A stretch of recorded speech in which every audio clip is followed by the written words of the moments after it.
Сүүлийн үед Монгол хүүхдүүд өдрийнхөө шингэний хэрэгцээг сүү, харцай, ус биш харин чихэрлэг ундаанаас төлхөө авдаг болсон гэдгийг та хэд мэдсэн үү?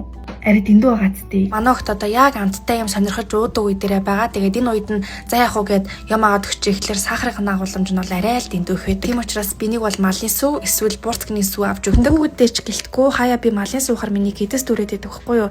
Тэгээд сүүл тийм гой буйс самрын сүү олж аваад тэгээд тэрнээс хойш кофенда хаяа хийж ууж байгаа. Өглөө хүүхдээ хоосон явуулахгүй жоохон ч гэсэн юм идүүлчихэд чай пудинг хийлээ гэж юу. Энэ болохоор бананда шар бурцгны сүү байгаа. Калорийн 50% хүртэл багасгасан. Тэгээ хамгийн гол нь хүүхдтэй эсвэл өөртөө ундаа хүнсний бүтээгдэхүүн сонгож авахдаа орц найрлагыг харах хэрэгтэй. Ялангуяа баяжуулсан цогцоолох үйлчлэгээтэй байх юм бол бүр сайн. Хэлэх юм бол энэ сүү бол төмрөөр баяжуулсан. Энэ нь харин кальцаар баяжуулсан. Энэ нь харин антиоксидант үйлчлэгээтэй изофлавоноид агуулдаг.